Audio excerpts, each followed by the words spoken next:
എല്ലാ സ്കൂൾ ജീവിതത്തിലും ഒരുപാട് കഥകളുണ്ട്. അതുപോലെ നമ്മളെപ്പോഴും സ്കൂൾ ജീവിതത്തെപ്പറ്റി പറയുമ്പോൾ നമ്മൾ ഇലപ്പൊതിയുടെ കാര്യം പറയാറുണ്ടല്ലേ. എപ്പോഴും സ്കൂൾ ജീവിതം എന്നല്ല, ഇലപ്പൊതി എന്ന് പറയുമ്പോൾ തന്നെ നമുക്കൊക്കെ നാവിൽ കപ്പലോടുന്ന ഒരു അനുഭവമാണ്. പക്ഷേ എപ്പോഴെങ്കിലും നമ്മൾ ചോറ്റുപാത്രത്തെക്കുറിച്ച് നമ്മുടെ അമ്മമാർ എന്നും ചോറ്റുപാത്രം എന്ന് പറയുന്നത് നമുക്ക് യൂസ് ചെയ്യാൻ പെട്ടെന്നാണ്, എളുപ്പമാണ്. അപ്പോൾ ആ ചോറ്റുപാത്രത്തെക്കുറിച്ച് നമ്മൾ ആരെങ്കിലും ചിന്തിച്ചിട്ടുണ്ടോ?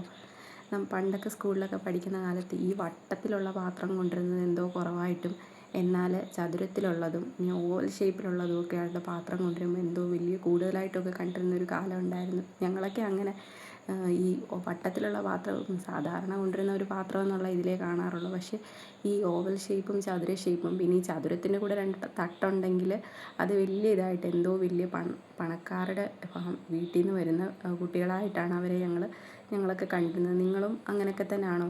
അതുപോലെ തന്നെ ഈ നമുക്ക് സ്കൂളിൽ പഠിക്കുന്ന സമയത്ത് കഞ്ഞിയും പയറും ചോറും ഒക്കെ ഉണ്ടായിരുന്ന സമയം ഉണ്ടായിരുന്നില്ലേ.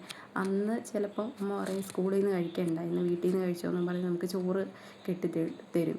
പക്ഷേ നമ്മൾ അന്നത്തെ ദിവസം മഴ പെയ്താൽ എന്തൊക്കെ നനഞ്ഞെന്ന് പറഞ്ഞാൽ നമ്മുടെ ആ ചോറും പാത്രം മാത്രം നനയാതെ നമ്മൾ ഇങ്ങനെ സൂക്ഷിച്ച് നമ്മൾ സ്കൂളിൽ ചെല്ലും.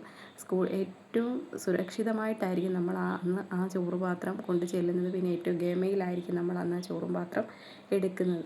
നമ്മുടെ കണക്ക് പുസ്തകം നനഞ്ഞാലും ആ ചോറ്റുപാത്രം അന്ന് നനഞ്ഞിട്ടുണ്ടാകത്തില്ല അല്ലേ. അതുപോലെ തന്നെ ഈ ചോറ്റുപാത്രമാണെങ്കിൽ നമ്മുടെ ബാഗിനകത്ത് ചിലപ്പോൾ നമ്മൾ ഓടിച്ചാടി തുള്ളിയൊക്കെ നമ്മൾ സ്കൂളിലോട്ട് പോകുന്നത്. പക്ഷേ എത്ര നമ്മൾ ആടിയാലും തുള്ളിയാലും നമ്മുടെ അമ്മമാർ കല്ലിൽ ഉരുട്ടി അരച്ച് വെക്കുന്ന ആ ചമ്മന്തി, അത് ആ ഉരുളയായിട്ട് തന്നെ നമ്മൾ ചോറ് തുറക്കുമ്പോഴും നമ്മുടെ ബാഗിൽ അല്ലെങ്കിൽ നമ്മുടെ ചോറ്റുപാത്രത്തിനകത്ത് ഇരിക്കുന്നതായിട്ട് കാണും. പിന്നെ തിങ്കളാഴ്ചത്തെ ചോറ്റുപാത്രം എന്ന് പറഞ്ഞാൽ സ്പെഷ്യലാണ്. കാരണം അന്ന് ബീഫ് ഇല്ലെങ്കിലും ബീഫിൻ്റെ കൂടെ 2 കിഴങ്ങിട്ടിട്ടായാലും അമ്മമാർ നമുക്കൊരു സ്പെഷ്യൽ ബീഫ് ഫ്രൈ ഉണ്ടാക്കി പാത്രത്തിൽ വെക്കും അല്ലേ. ആ ഒരു സ്പെഷ്യലായിട്ടുള്ള തിങ്കളാഴ്ചത്തെ ചോറ്റുപാത്രം വളരെ സ്പെഷ്യലാണ്. പിന്നെ നമ്മുടെ അമ്മമാർക്കൊക്കെ ഭയങ്കര കഴിവുള്ളവരാണ്. എന്താണെന്ന് വെച്ചാൽ നമുക്കൊന്നും ഫോണിൻ്റെ പാസ്വേഡ് സൂക്ഷിക്കാൻ പോലും ആ കഴിവില്ല. നമ്മുടെ അമ്മമാർ നമ്മുടെ കൂട്ടുകാരൊന്നും എടുക്കരുത്, എൻ്റെ കുഞ്ഞിന് കിട്ടണമെന്നും കരുതിക്കൊണ്ട് ഈ ചോറ്റുപാത്രത്തിൻ്റെ ഇടയ്ക്കായിട്ടൊരു മീൻ വറുത്തതോ മുട്ട പൊരിച്ചതോ ഒക്കെ വെക്കാറുണ്ടല്ലേ. ആ ഒരു കഴിവ് ഇന്ന് നമ്മളിൽ പലർക്കും പല സാധനങ്ങളും ഒളിപ്പിച്ച് വെക്കാൻ പോലും കിട്ടിയിട്ടുണ്ടാവില്ല. പിന്നെ പ്രത്യേകം പറയാനുള്ളത്, ഈ കുറേ വൈരുദ്ധ്യങ്ങളുടെ ഇടയിൽ, കുറേ വ്യത്യാസങ്ങളുടെ ഇടയിലൊക്കെ ഉള്ളവരാണ് നമ്മളെല്ലാവരും സ്കൂളിലേക്ക് വരുന്നത്. പക്ഷേ ഒരു സെക്കൻഡ് ഇയർ ഒക്കെ ആകുമ്പോഴത്തേനും ഒറ്റ വാഴയിലയിൽ ഈ ചോറ്റുപാത്രം മുഴുവൻ മറിയുന്നതായിട്ട് നമുക്ക് കാണാൻ സാധിക്കും. അത് വളരെ വലിയൊരു അനുഭവമാണ്. പക്ഷേ ആ ചോറ്റുപാത്രത്തിൽ നിന്ന് കഴിക്കുന്ന, അല്ലെ ആ വാഴയിൽ നിന്ന് കഴിക്കുന്ന ആ ഒരു ഭക്ഷണത്തിൻ്റെ രുചി ഇന്ന് ഒരു ഷെഫിനും നമുക്ക് തരാനായിട്ടില്ല.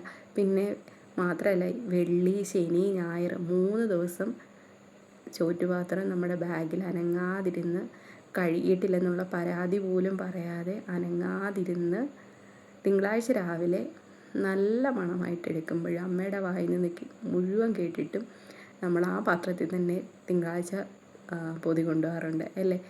അപ്പോൾ ഒരുപാട് ചോറ്റുപാത്രം നമുക്ക് ഒരുപാട് ഓർമ്മകളാണ് തരുന്നത്.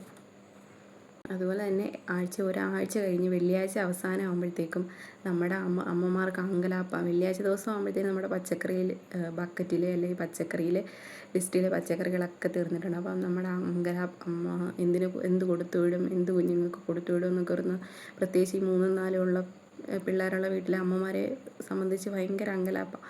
പക്ഷേ നമ്മളൊന്നും ഈ അങ്കലാപ്പ് കണ്ടില്ലെങ്കിലും ചോറ്റുപാത്രം എങ്ങനെ നിറയ്ക്കുമെന്നോർത്ത് അമ്മയുടെ അങ്കലാപ്പ് നമ്മുടെ ഈ ചോറ്റുപാത്രം കാണാറുണ്ട്.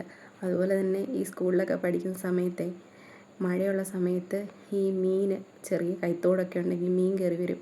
അപ്പം ഈ മീനെയൊക്കെ നമ്മൾ പിടിച്ച് ഈ ചോറ്റുപാത്രത്തിൽ ഇട്ടുകൊണ്ട് പോകുമ്പോൾ ചിലപ്പോൾ വീട്ടിൽ ചെല്ലുമ്പോൾ അമ്മമാർ വഴക്ക് പറഞ്ഞാലും നമ്മൾ പിന്നെയും ഈ ചോറ്റുപാത്രത്തിൽ തന്നെ ഇട്ട് സുരക്ഷിതമായിട്ട് കൊണ്ടുപോകാറുണ്ട്.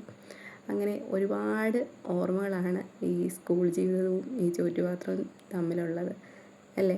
നിങ്ങളുടെ ഓർമ്മകളും നിങ്ങളൊന്ന് പങ്കുവയ്ക്കാമോ?